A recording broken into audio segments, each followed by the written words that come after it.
Have you ever felt like your mind won't stop moving, even when the world around you stands still? Like there's a constant hum of thoughts behind your eyes, a quiet storm you can't escape. You tell yourself to relax, to just be present, but the mind refuses to rest. It wanders into every memory, dissects every word, imagines 1,000 futures that never happen. Even in silence, it's too loud inside. You think, and then you think about the fact that you're thinking.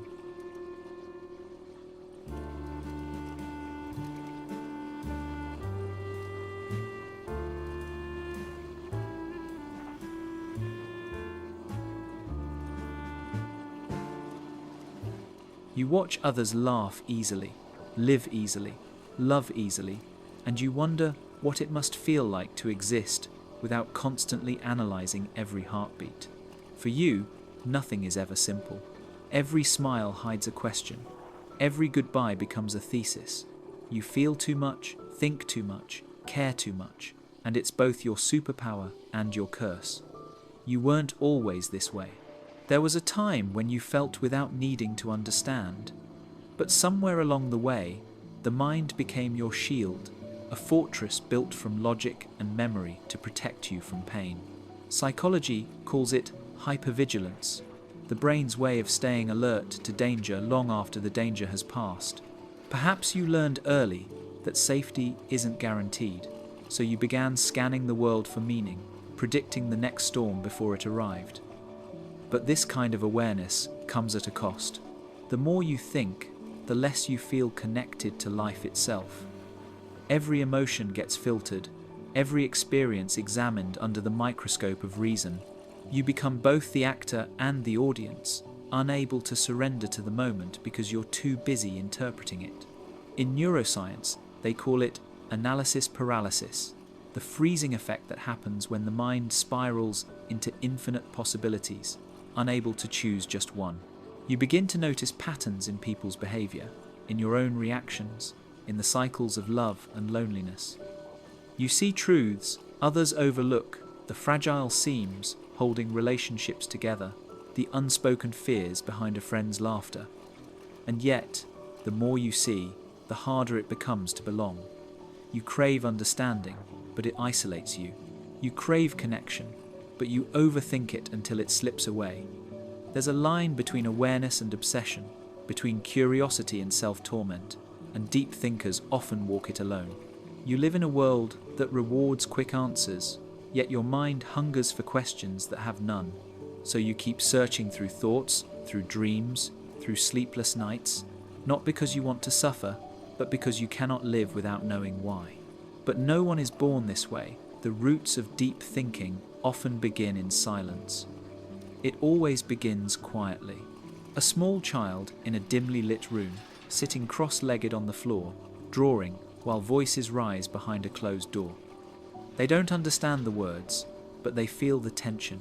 They study the air, the pauses, the trembling tones between sentences. Before they can even name emotion, they can read it. And so they learn early not to cry, not to shout, not to need too much, but to observe. You might remember that feeling standing in a home where love was unpredictable, where affection came and went like weather. Maybe your parents weren't cruel. Maybe they were just distant, distracted, or too consumed by their own pain to notice yours. So you noticed everything. You became the quiet one, the one who watched, understood, and adapted. The one who could sense an argument before it began. Psychologists call this hypervigilance, the survival strategy of a child who learns that awareness means safety. The brain, still soft and forming, stretches itself to predict moods, tone shifts, the faintest cues of danger. It's the birth of overthinking, not as intellect, but as instinct. The mind becomes a radar, scanning constantly for the tremor that comes before the storm. You tell yourself you're just curious. You tell yourself you're strong. But deep down, it's fear disguised as understanding a need to feel in control in a world that often wasn't. You learn to find patterns in people, to decode faces, to soothe others before soothing yourself. You become the peacemaker, the little philosopher trying to solve chaos with empathy. Attachment theory explains this with painful precision. When secure love is absent, the child's brain fills the gaps with meaning. You analyze your parents' silences, their moods, their sighs, because your nervous system is trying to survive emotional uncertainty. You begin to live in your head more than your body. Feelings become puzzles. Emotions become data. And soon, thought becomes your only refuge. But that kind of depth comes with loneliness. While other children played freely, you were already building theories about why people hurt each other, why they leave, why they lie. You felt older than your age, too aware, too awake. You carried emotions larger than your body could hold, and so you tucked them away behind quiet eyes. The world mistook your silence for peace, but inside, your mind never stopped whispering questions. That child, the one who noticed everything, learned to survive through thought. But survival is not the same as living. Reflection became protection, awareness became armor. And even as years passed, that same mind never stopped watching, predicting, analyzing.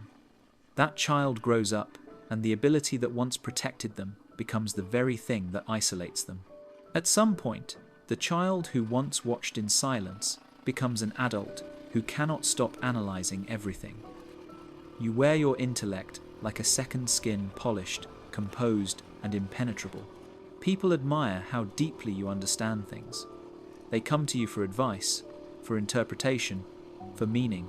You're the one who can explain the unexplainable, who can find the lesson in the heartbreak, who can turn chaos into language.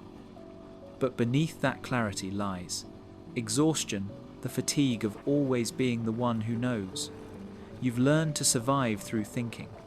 It became your armor long before you realized it.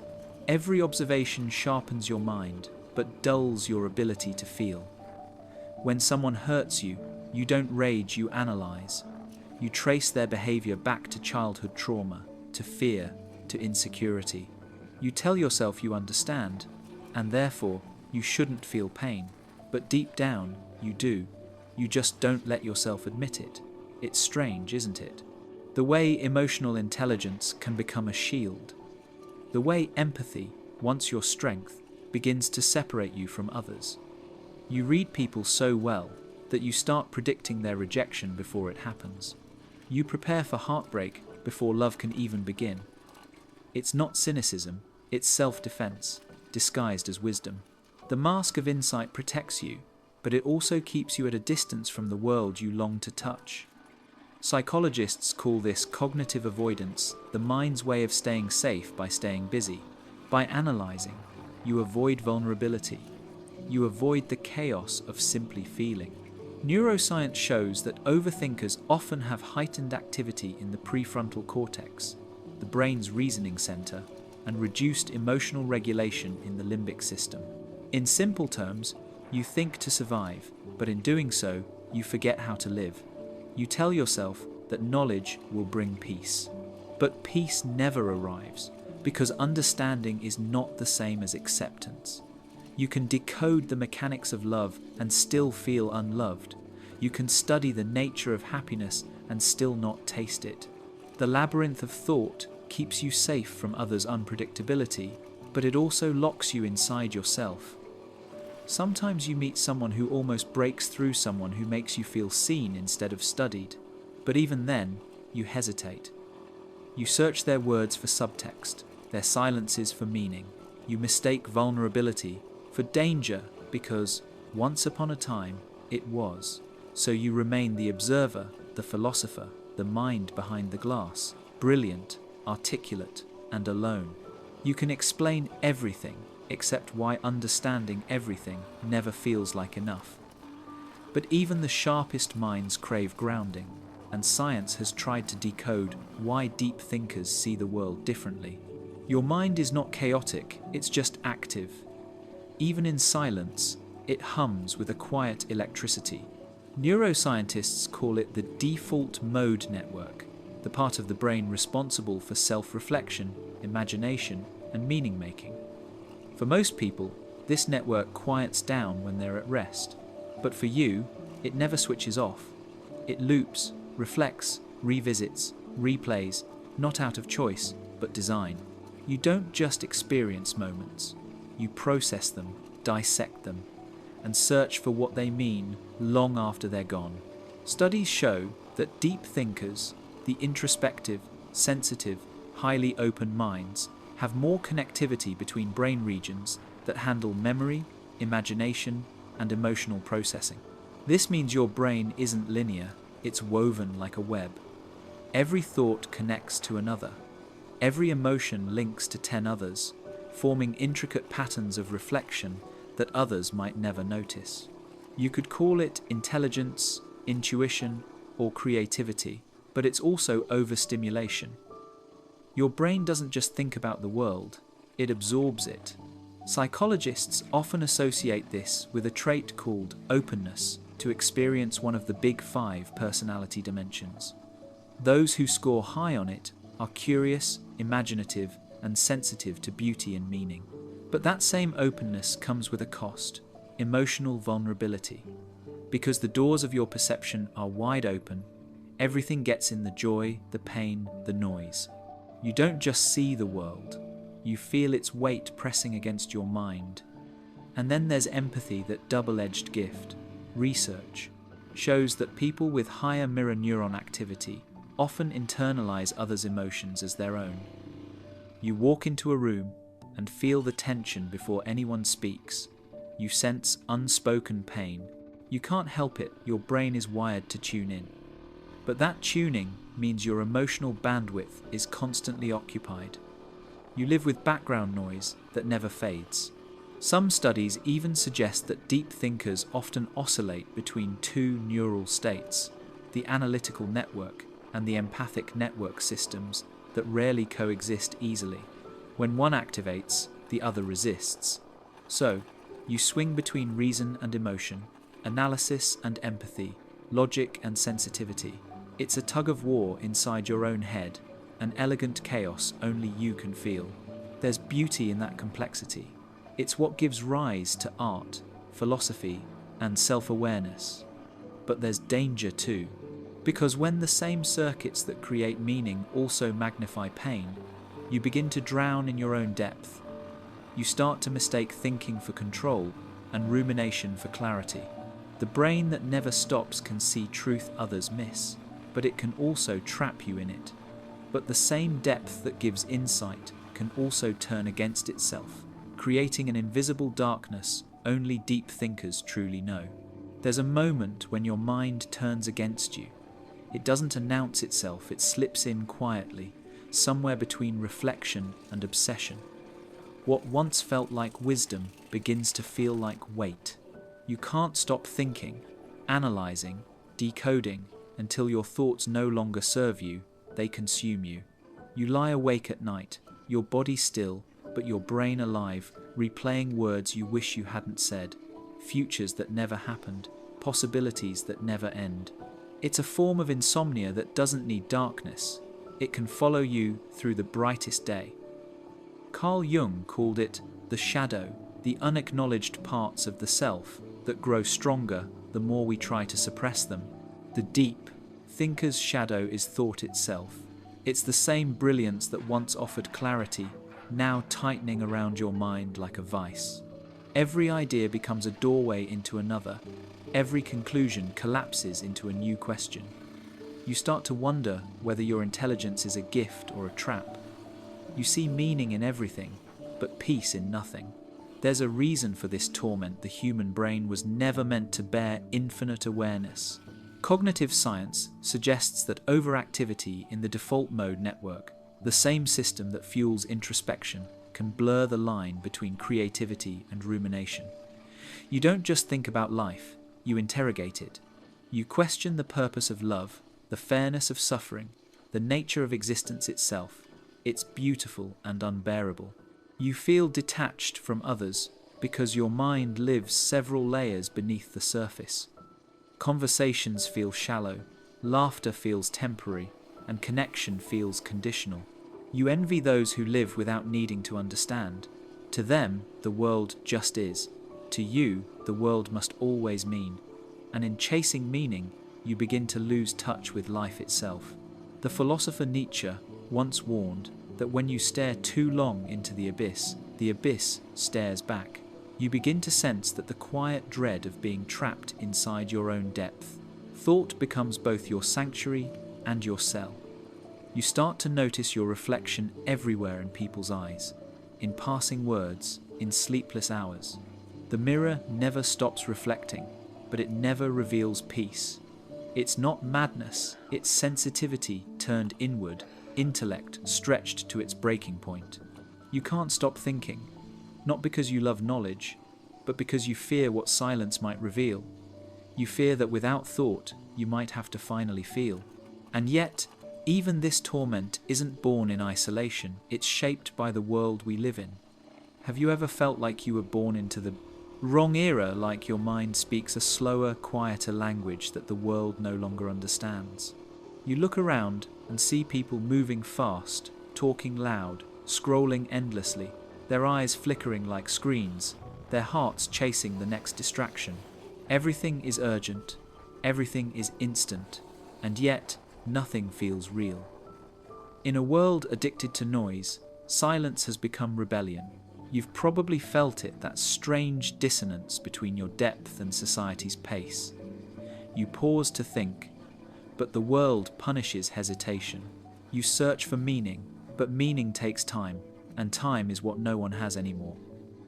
The digital age has trained attention like a muscle that now twitches at every notification. Even your thoughts compete with the hum of algorithms, whispering what you should want, who you should be, and how fast you should move. The result is quiet suffocation, not of the body, but of the mind. Psychologists now call this cognitive overload, the burnout of a brain constantly overstimulated but rarely nourished. Studies show that attention spans have dropped sharply over the past 2 decades, not because we've grown less intelligent, but because we've grown more fragmented.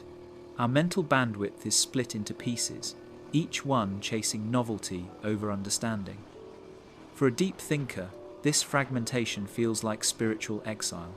You see the world's complexity, its beauty, and its pain, but the culture around you only wants sound bites and certainty. You begin to hide your depth because it makes others uncomfortable. You soften your opinions, dilute your thoughts, laugh at jokes that don't amuse you all to seem normal in a culture that mistakes apathy for maturity. But beneath that mask, something aches. You crave real connection, real dialogue, real stillness. Yet when you try to speak the language of introspection, it echoes back unheard, and still you refuse to become hollow.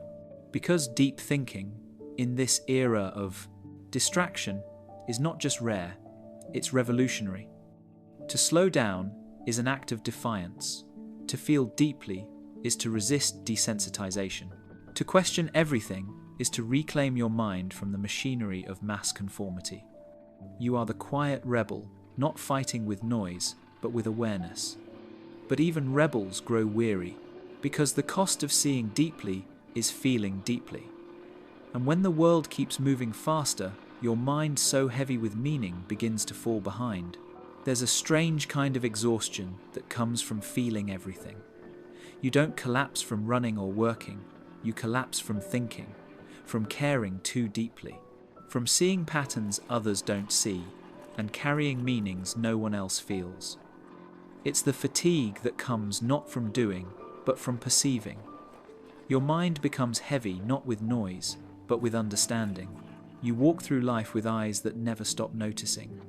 The couple arguing quietly at the cafe, the cashier forcing a smile that doesn't reach her eyes, the friend who says, "I'm fine," in a tone that trembles just slightly.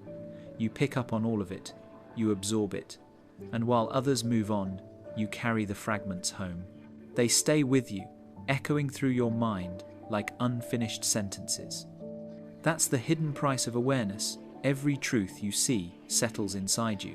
Psychologists call it empathy fatigue, the emotional burnout that comes from prolonged sensitivity. The same neural circuits that make you compassionate also flood your system with cortisol and adrenaline when overstimulated. Your brain, designed for survival, interprets every emotional signal as a small emergency. The result is an invisible stress, an inner trembling you can't quite name. You smile, you function, but inside, it feels like you're always slightly bracing for something. This is what happens when consciousness becomes too awake. You start to feel responsible for everything, for the world's pain, for the world, fragility of relationships, even for your own inability to stay numb. Your empathy, once alight, begins to burn. You want to care, but you're tired of caring. You want to love, but love feels like lifting a mountain. You want to rest, but your mind refuses to dim. You are both the observer and the vessel, endlessly absorbing, endlessly analyzing, endlessly feeling. And yet, beneath the weariness lies something sacred. Because this kind of exhaustion doesn't come from emptiness, it comes from depth, from living with eyes wide open in a world that rewards blindness. It means your heart is still alive enough to ache, that you have not become hardened by indifference, even when indifference would be easier.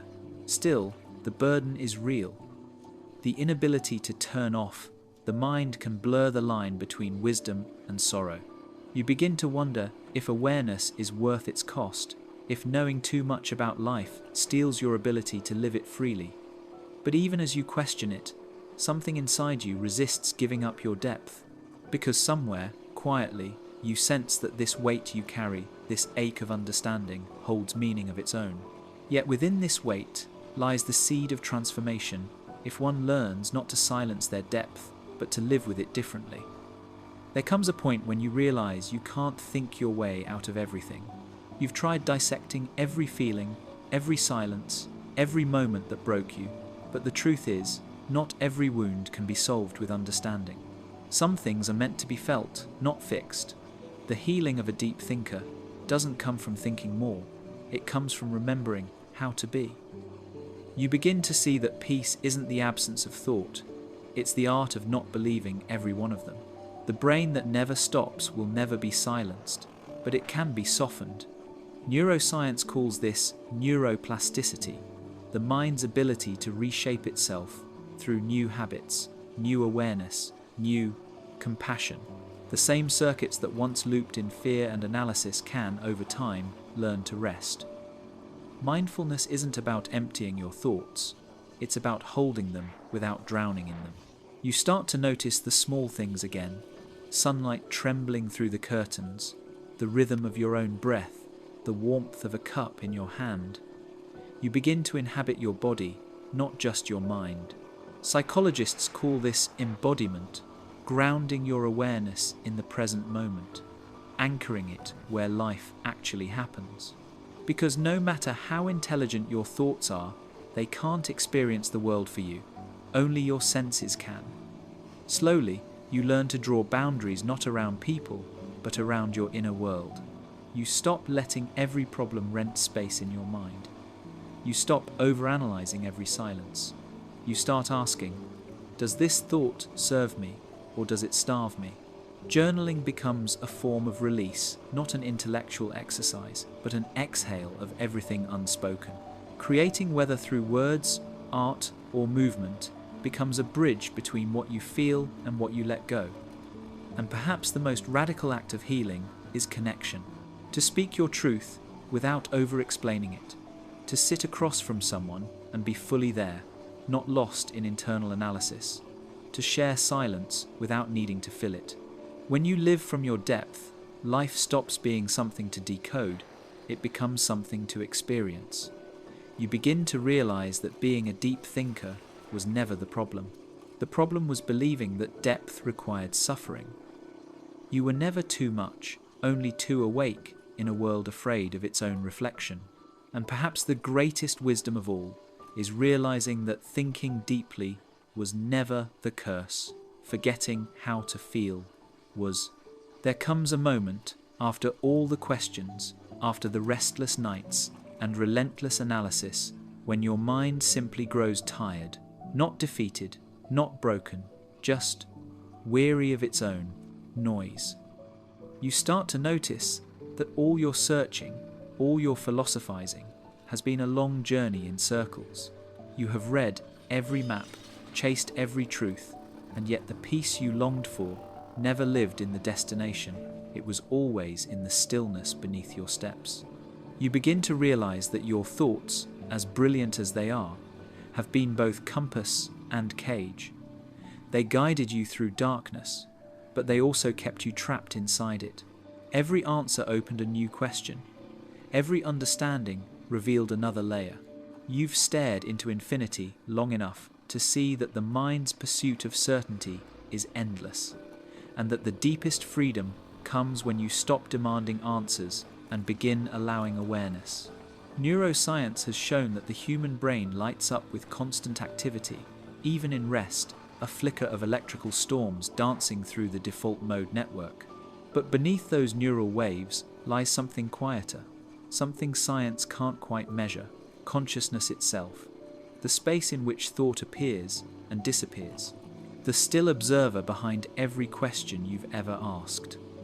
Philosophers like Alan Watts often said that the goal of thinking is to eventually realize the futility of thought. Jung called it individuation, the moment you integrate both light and shadow and realize there was never anything to fight. It's the paradox of awakening, that the more you understand, the less you need to explain. You start to trade complexity for clarity, noise for nuance, seeking for seeing. There's a certain humility in this stage, a surrender that doesn't feel like loss, but liberation. You no longer need to interpret every silence, decode every emotion, or name every mystery. You begin to sit with life as it is, unedited, unfiltered, enough. You start to feel the world instead of thinking it to death. You breathe, not to calm the mind, but to remember that you are something beyond it. And in that stillness, you discover a truth that feels ancient and new all at once. That true intelligence isn't in endless analysis, but in presence. That wisdom is not in knowing more, but in needing less. The mind is a beautiful servant, but a terrible master. And one day, when all the questions fall silent, you finally hear it, that quiet pulse beneath thought, whispering what you'd been chasing all along. You were never meant to think your way to peace, only to remember you already are it.